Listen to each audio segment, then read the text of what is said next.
ಕ್ಷಿಪ್ರಕ್ರಾಂತಿ media ಚಾನಲ್ನಿಂದ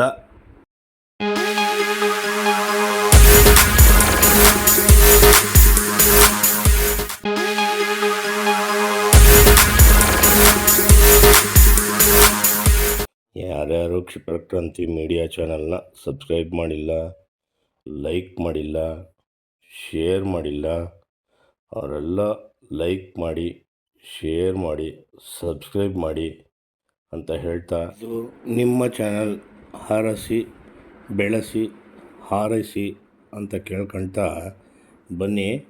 ಇವತ್ತು ನಮ್ಮ ಮನಸ್ಸುಗಳಿಂದ ಅದು ದೂರ ಹೋಗಿದೆಯಾ ಅಂತ ಪ್ರಾಮಾಣಿಕವಾಗಿ ಪ್ರಶ್ನೆ ಮಾಡ್ಕೊಳ್ಬೇಕು. ನಮ್ಮ ಮನಸ್ಸುಗಳಿಂದ ದೂರ ಹೋಗಿದೆಯಾ ಅಂತ ಮಾಡ್ಕೊಳ್ಬೇಕು ಅನ್ಸತ್ತೆ. ತಾನು ಸಾಕಿರತಕ್ಕಂಥ ನಾಯಿಯನ್ನು 24 ಗಂಟೆ ತಪ್ಪಿಕೊಳ್ತಕ್ಕಂಥ ಒಬ್ಬ ವ್ಯಕ್ತಿ ಅದೇ ಒಬ್ಬ ದಲಿತ ಬಂದಾಗ ಜಾತಿಯ ಹೆಸರಿನಲ್ಲಿ ನೋಡ್ತಾರೆ. ಹೇಗೆ ಸಾಧ್ಯ ಇದೆ? How is it possible? How can it be natural? How can it be justified? ಸಾಕಿರೋ ನಾಯಿನ 24 ಗಂಟೆ ಹಾಸಿಗೆಲ್ಲೂ ಮಲಗಿಸ್ಕೋತಾರೆ, ಊಟ ಮಾಡ್ಬೇಕಾದ್ರೆ ಡೈನಿಂಗ್ ಟೇಬಲ್ ಮೇಲೆ ಕುಡಿಸ್ಕೊಳ್ತಾರೆ. ಆದರೆ ಒಬ್ಬ ದಲಿತನನ್ನು ಹತ್ರ ಸೇರ್ಸೋದಿಲ್ಲ, ಡ್ರಾಯಿಂಗ್ ರೂಮ್ನಿಂದ ಒಳಗೆ ಸೇರ್ಸೋದಿಲ್ಲ ಅಂತ ಹೇಳಿದ್ರೆ ಇದನ್ನು ನ್ಯಾಯ ಅಂತ ಯಾವ ಧರ್ಮ ಹೇಳಕ್ಕೆ ಸಾಧ್ಯ? ಯಾವ ಸಂಸ್ಕೃತಿ ಹೇಳಲಿಕ್ಕೆ ಸಾಧ್ಯ ಅನ್ಸದೆ? ಇದರ ವಿರುದ್ಧ ಇವತ್ತು ನಾವು ಒಂದು ಸಾತ್ವಿಕ ಬಂಡಾಯವನ್ನು ಸಾರಬೇಕಾಗಿದೆ ಅನ್ಸದೆ. I will not practise it. ಯಾರು ಪ್ರಾಕ್ಟೀಸ್ ಮಾಡಿರ್ಬೋದು, ಅದು ಆ ಕಾಲ ಆ ಸಂದರ್ಭಕ್ಕೆ ಸಂಬಂಧಪಟ್ಟಿದ್ದ ಅನ್ಸಲೆ. ಆದರೆ ಇನ್ನು ಮುಂದೆ ಇದರ ಆಚರಣೆ ನಮ್ಮ ಸಮಾಜದಲ್ಲಿ ಇರಲ್ಲ ಅಂತ ನಾವು ಸಂಕಲ್ಪ ತೊಟ್ಟು ನೆಪ ಹೇಳೋದು ಬಿಟ್ಬಿಟ್ಟು ಏನೂ ಮಾಡೋಕ್ಕಾಗಲ್ಲ, ನಮ್ಮ ಹೆಂಡತಿ ಒಪ್ಕೊಳ್ಳಲ್ಲ, ನಮ್ಮ ತಾಯಿ ಒಪ್ಕೊಳ್ಳಲ್ಲ, ಇವರಿಬ್ಬರು ಫಸ್ಟ್ ಸಿಗ್ತಾರೆ ಅನೇಕ ಗಂಡಸರಿಗೆ. ನಾನೇನೋ ಒಪ್ಕೊಂಡ್ಬಿಡ್ತೀನಿ, ಆದರೆ ನಮ್ಮ ಹೆಂಡತಿ ಒಪ್ಪಲ್ಲ. ಅವರು ಒಪ್ಕೊಂಡ್ರೆ ನಮ್ಮ ತಾಯಿ ಒಪ್ಪೋದಿಲ್ಲ. ಇನ್ನು ಇವರಿಬ್ಬರು ಒಪ್ಪಿದ್ರೆ ಅಜ್ಜಿ ಅಂತ ಒಬ್ರು ಇರ್ತಾರೆ, ಅಜ್ಜಿ ಒಪ್ಕೋತಾ ಇಲ್ಲ ಅಂತ. ಇವೆಲ್ಲ ಬಂಡ ನೆಪಗಳಿವು. ಮಾಡಕ್ಕೆ ಸಾಧ್ಯ ಇರೋರಿಗೆ, ಮಾಡ್ಲಿಕ್ಕೆ ಸಾಧ್ಯ ಇಲ್ಲದೆ ಇರೋರಿಗೆ ಇವೆಲ್ಲ ಬಂಡ ನೆಪಗಳು ಅಂತ. ಏನೇನೇನೋ ಬದಲಾಯಿಸ್ತೀವಿ. ಅಜ್ಜಿಗೆ ಯಾವತ್ತೂ ನೋಡದೇ ಇರೋ ಮೊಬೈಲ್ ಕೊಡಿಸ್ಬಿಟ್ಟು ವಾಟ್ಸಪ್ ಆಪರೇಷನ್ ಕಲ್ಸಕ್ಕೆ ಸಾಮರ್ಥ್ಯ ಇರೋವಂಥವ್ರಿಗೆ ಅಜ್ಜಿ ಅಸ್ಪೃಶ್ಯತೆ ಅನ್ನೋದು ತಪ್ಪು ಅನ್ನೋದನ್ನು ಕಲ್ಸಕ್ಕಾಗಲ್ವಾ? ವಾಟ್ಸಪ್ ಆಪರೇಷನ್ ಕಲಿಸ್ತೀವಿ ಅಜ್ಜಿಗೆ. ನಾವು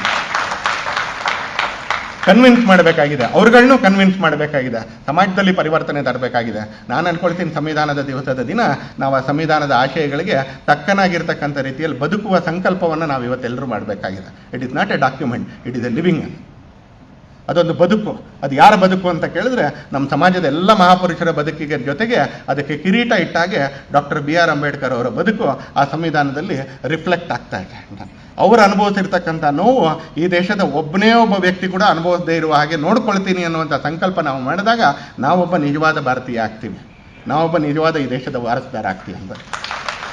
ಅವರು ಅನುಭವಿಸಿರ್ತಕ್ಕಂಥ ನೋವು ನನ್ನ ಕಾರಣಕ್ಕಾಗಲಿ, ನನ್ನ ಸಮಾಜದ ಕಾರಣಕ್ಕಾಗಲಿ ಇನ್ನೊಬ್ಬ ವ್ಯಕ್ತಿಗೆ ಇನ್ನು ಮುಂದೆ ಆಗೋದಿಲ್ಲ ಅಂತ ಹೇಳಿದಾಗ, ಆ ರೀತಿಯ ಬದುಕುವಂಥ ಪ್ರಯತ್ನ ಮಾಡಿದಾಗ ನಾವೊಬ್ಬ ನಿಜವಾದ ದೇಶಭಕ್ತ ಆಗ್ತೀವಿ ಅನ್ನೋದನ್ನು ಮಾತ್ರ ನೆನಪಿಟ್ಕೊಳ್ಳೋಣ ಅಂತ ಹೇಳ್ತಾ, ಇವತ್ತಿನ ಈ ಸಂದರ್ಭದಲ್ಲಿ ಸಂವಿಧಾನವನ್ನು ನೆನಪು ಮಾಡ್ಕೊಳ್ಳಿಕ್ಕೆ, ಸಂವಿಧಾನವನ್ನು ಅರ್ಥ ಮಾಡ್ಕೊಳ್ಳಿಕ್ಕೆ, ಬದುಕಿಗೆ ಒಂದು ಸಂಕಲ್ಪವನ್ನು ಕಟ್ಕೊಳ್ಳಿಕ್ಕೆ ಬಂದಿರತಕ್ಕಂಥ ನಿಮ್ಮೆಲ್ಲರಿಗೂ ಧನ್ಯವಾದಗಳನ್ನ ಹೇಳ್ತಾ ನನ್ನ ಮಾತನ್ನು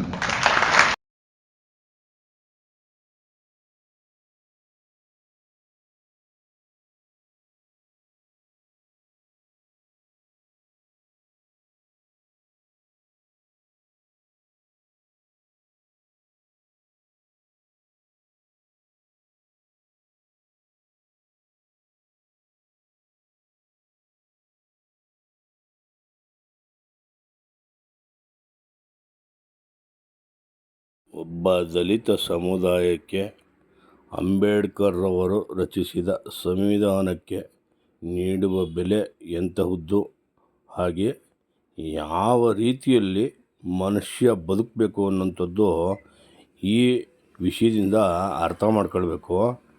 ನೋಡಿ, ಯಾವತ್ತು ನಾವು ಮನುಷ್ಯರಾಗಿ ಇನ್ನೊಬ್ಬನ ಮನುಷ್ಯನ ರೀತಿಯಲ್ಲಿ ನಾವು ಕಾಣ್ತೀವಿ, ಆವತ್ತು ನಿಜವಾಗಲೂ ಮಾನವೀಯ ನೆಲೆ ಹಾಗೂ ಸಂವಿಧಾನದ ಆಶಯ ಎರಡೂ ಈಡೇರುತ್ತೆ. ಅಂಬೇಡ್ಕರ್ ಅವರು ಪಟ್ಟಂತಹ ಪರಿಪಾಟ್ಲು ಬೇರೆ ಯಾರಿಗೂ ಬರಬಾರ್ದು ಅನ್ನೋಂಥದ್ದೇ ಈ ಸಿದ್ಧಾಂತದ ಮೂಲ ಹಾಗೂ ಸಂವಿಧಾನದ ಆಶಯ.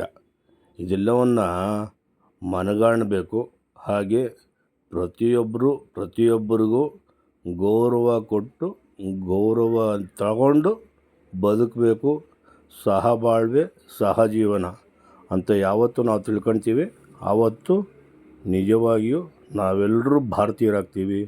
ನಮ್ಮ ದೇಶ ಬಲಿಷ್ಠ ರಾಷ್ಟ್ರ ಆಗುತ್ತೆ ಅನ್ನೋದರಲ್ಲಿ ಎರಡು ಮಾತಿಲ್ಲ.